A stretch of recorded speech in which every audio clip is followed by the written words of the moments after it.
They started innocently enough. "Don't forget your keys," read the first message, scrawled on a sticky note in loopy letters. It had been left on my fridge door. It immediately grabbed my attention because at the time I lived alone. I had no memory of writing it, and the handwriting didn't match mine or anyone I knew. I was slightly perturbed, but wasn't sure how to react. In the end, I just tossed the note and went to work. The second note came a few days later, left on my kitchen counter. The sticky note was pink this time, but still had the same distinctive loopy handwriting. "Make sure to pack a lunch today." Again, I was unsettled. Now, one foreign. Any normal person might have reported this to the police. But during that time, I was going through a major depressive spell. I had moved to a new city away from my friends and family, and had started a new job that I quickly realized I hated and didn't nearly pay enough. Home was lonely and work was soul-crushing. I had trouble enough getting out of bed each morning, let alone filing a report that I am sure the police would not take seriously. Even more stressed, I crumpled up the note. However, I ended up packing a small lunch for myself. Usually I didn't bother to put in the effort and just ate cafeteria food. But against my better judgment, I fulfilled the wishes of the note. That day, the cafeteria was closed. The main cafeteria fridge had broken overnight, and many of the frozen lunches inside had gone bad. Management thought it would be better to shut it down for the day. A feeling of unease settled in my stomach after learning the news. It was as if the note had predicted it. The notes continued throughout the following weeks. They would typically show up on random days. No more than 3 notes to a day. They were all left in obvious places in my apartment, all on sticky notes. And in that unfamiliar loopy handwriting, they began to grow more prophetic. "Take I-80 today. There will be a bad accident on your way home. Janet is going to offer you some cookies at the office. Politely decline. They will give you food poisoning. Marie has been on a diet. Compliment her on her weight loss. She'll end up thinking well of you." Of course, I tested the notes to see if they were accurate. Every time I ignored their advice. Whatever it warned against came true. One day a note said to pack an umbrella, and I purposely didn't. It was forecasted to be sunny that day, so any normal person wouldn't think to pack one. But sure enough, I got soaked that evening walking to my car. I was incredibly curious about the notes. There were so many questions I had about them, and those unanswered questions kept festering in my head. I tried writing notes back in return and leaving them out, but never got a response. I'd speak out loud and ask questions as if, or in case the note writer could somehow hear me. But this only made me feel foolish. I'd occasionally make a surprise visit home at odd hours, just to see if I could catch the note writer leaving their notes. Of course, I never caught them. I tried installing cameras in my apartment, even making sure all of the cameras were completely hidden. But the next day I found every single one of the camera's insides completely torn out and placed on the kitchen table with a single note next to them reading, "Never do that again." The notes stopped coming after that, which made me deeply regretful. I had grown accustomed to the notes. I had begun to rely on them even. They had significantly improved my way of life over the last few months, both mentally, financially, and socially. I had actually started making friends at the office thanks to their advice. And for the first time in my life, I was even a bit popular. My managers, who before the notes didn't pay much interest in me, now valued my presence and would ask for my opinion on projects. It was no secret I was on my way to a promotion. Could I still do that without the notes? I also valued the notes as a friend, as weird as that sounds, or more like a guardian angel, wherever they were from.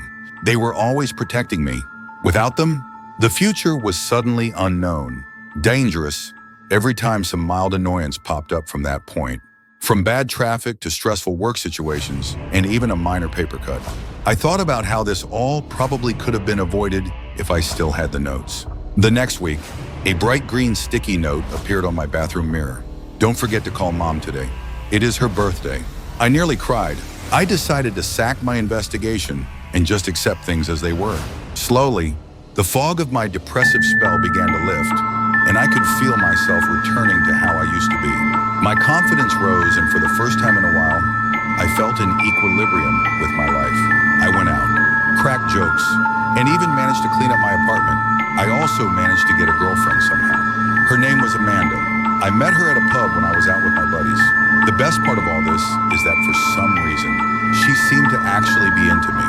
She was gorgeous, way out of my league really, with long auburn hair that reached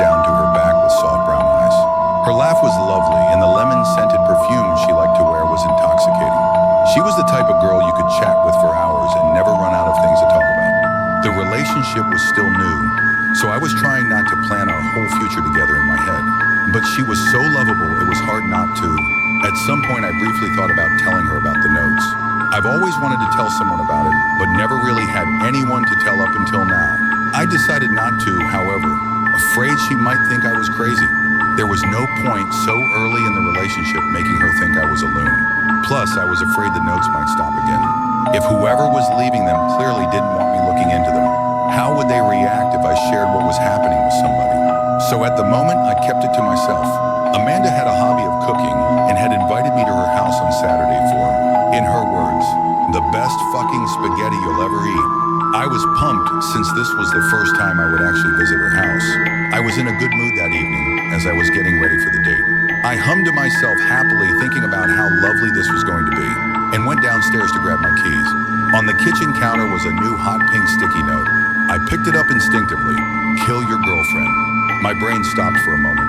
I read it once, twice, a third time. The words flashing in my brain but hitting an error every time. I set the note down and gulped, feeling nauseous. Anxiously, I went to my car and started driving. I tried not to think about the note, but the words kept circling in my mind. Kill your girlfriend. The notes have never failed me before, and they were always in my best interest as far as I knew, which was admittedly not much. Maybe they were wrong this time. Maybe it wasn't meant to be taken literally. Kill could be a synonym for break up, right? My mind kept trying to make up poor excuses the whole way there. By the time I arrived, I was a sweaty mess and not a lick calmer. I pulled down my sun visor to check my face, and a bright green sticky note fluttered out. I went cold. The notes had never appeared outside my house before. Hands shaking. I picked up the note and read it. Kill Amanda. Take the gun from your glove box and shoot her. I looked at my glove box wide-eyed.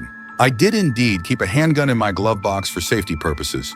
I wanted to puke, to believe this wasn't happening again. I ignored the note and walked up to Amanda's house, trying to shake the message from my mind. She answered the door almost immediately after I rang the doorbell. Hey, what's up? Screechy, she said with a bright smile. But when she saw my face, the smile dropped. You okay, Gary? What's wrong? She said in concern. Nothing. Okay, I lied, trying to force a smile. Well, actually, I think I have a bit of a stomachache. Alani, come in. Hanara, come in, was Siren. Where are you, Durham? You're sick, she said, ushering me in. The inside of her house was cute and homely, and she fretted over me worriedly as she led me over to her kitchen table. She then took my hand and rubbed it comfortingly. If you're not feeling up to spaghetti, we can always have it another time. Don't worry about it. Do you want any antacids or something? I smiled. The way she was so concerned for me over a simple stomachache made me fall in love with her all over again. My heart panged with both love and guilt. The aroma of cooked spaghetti was also extremely,